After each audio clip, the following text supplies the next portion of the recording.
Student, इस video में हम पढ़ेंगे पौधों में श्वसन कैसे होती है, मतलब पेड़ पौधों में श्वसन कैसे होता है।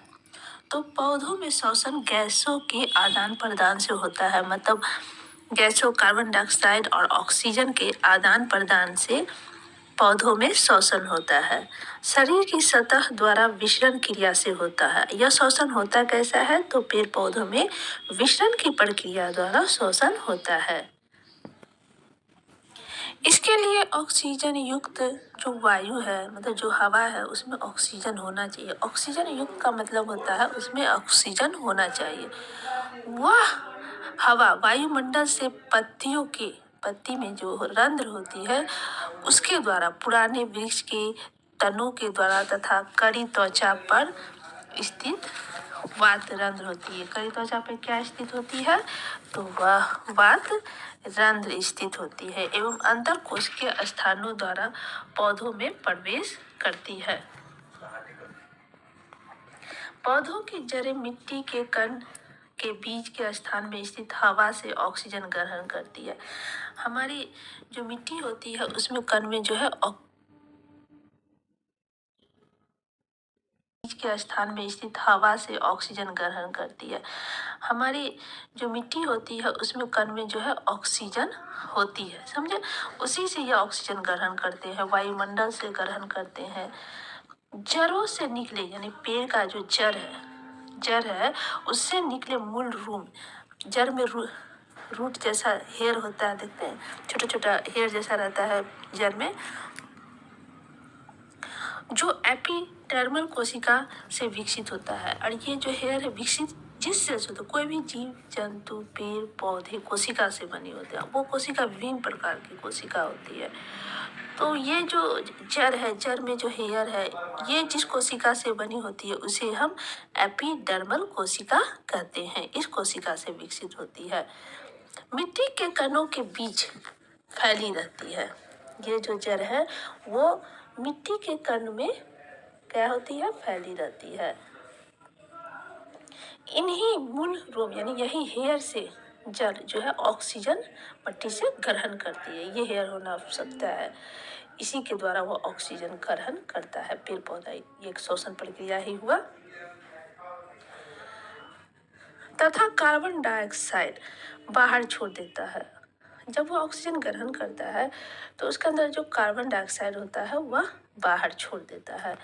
पुरानी जड़ों में ऐसे मूल रोम नहीं होती है, पर जो पुराने पेड़ है, उसकी जो पुरानी जड़ है उसमें जो हेयर है वो नहीं होती है। ऐसी जड़ में तने की कड़ी, तना जो होती है, जड़ के बाद तना होता है ना, जो मोटी होती है, छाल से ढकी रहती है, उस तने की कड़ी त्वचा के तरह वात रंध्र पाए जाते हैं। उसमें देखते हैं छोटे छोटे छिद्र जैसे दिखते हैं, वही वात रंध्र होते हैं, वात रंध्र पाए जाते हैं। इन्हीं वात रंध्रों के माध्यम से श्वसन गैसों का आदान प्रदान होता है, मतलब कि ऑक्सीजन लेना और कार्बन डाइऑक्साइड छोड़ना, श्वसन की प्रक्रिया होती है। कभी कभी ऐसा भी होता है कि पेड़ पौधे जो होते हैं वो इसी कारण से पौधों की जड़ जो होती है वो लंबे समय तक जल के जमाव होने पर पौधा मर जाता है, क्योंकि गैस का आदान प्रदान नहीं होता है। इस कारण पौधे मर जाते हैं, मतलब पेड़ मर जाते हैं। जलीय पौधे भी विचलन क्रिया द्वारा जल से ऑक्सीजन ग्रहण करते हैं। जितने जलीय पौधे हैं वो भी विचलन क्रिया द्वारा ही जल से ऑक्सीजन ग्रहण करते हैं एवं श्वसन क्रिया के पश्चात कार्बन डाइऑक्साइड गैस मुक्त करते हैं। कौन गैस मुक्त करते हैं, तो वो है कार्बन डाइऑक्साइड गैस मुक्त करते हैं। इस प्रकार पौधों में गैसों के विनिमय की क्रियाविधि बहुत सरल है, मतलब बहुत ही आसान है। विनिमय मतलब गैसों के आदान प्रदान की क्रियाविधि बहुत ही आसान है। पौधों में गैसों के आदान प्रदान जो होते हैं वो विसरण की दिशा, उनकी आवश्यकताओं तथा पर्यावरणीय अवस्था, मतलब वो पर्यावरण में अभी क्या अवस्था है इस पर निर्भर करती है। दिन जब होते हैं उसमें श्वसन से निकली कार्बन डाइऑक्साइड गैस का उपयोग पौधे जो है वो प्रकाश संश्लेषण में करते हैं। अतः कार्बन डाइऑक्साइड गैस की जगह ऑक्सीजन प्रकाश संश्लेषण से निष्कासित रंध्रों से निकलती है। रात्रि में चूंकि प्रकाश संश्लेषण की क्रिया नहीं होती है, अतः श्वसन से कार्बन डाइऑक्साइड गैस रंध्र द्वारा निकलती है। तो इसका मतलब क्या हुआ कि एक समय होता है जब कार्बन डाइऑक्साइड का उपयोग वह भोजन के रूप में कर लेता है, दूसरा रात के समय में प्रकाश संश्लेषण की प्रक्रिया नहीं होती है तो वो कार्बन डाइऑक्साइड छोड़ देता है, मतलब कि ऑक्सीजन नहीं छोड़ के कार्बन डाइऑक्साइड बाहर पेड़ पौधे निकालते हैं।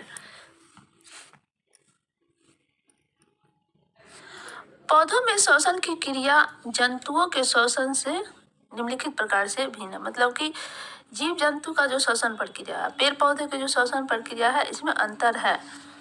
पौधों के प्रत्येक भाग अर्थात जड़, तना तथा पत्तियों में अलग अलग श्वसन होते हैं।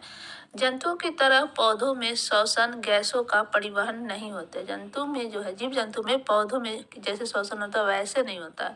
पौधों में जंतुओं की अपेक्षा श्वसन की गति धीमी होती है, मतलब जीव जंतु में जो श्वसन की गति है वो तेज होती है, पेड़ पौधों में ज्यादा नहीं होती है। अगले वीडियो में हम पढ़ेंगे जंतुओं में गैसों का आदान प्रदान, मतलब जीव जंतु में श्वसन की प्रक्रिया कैसे होती है।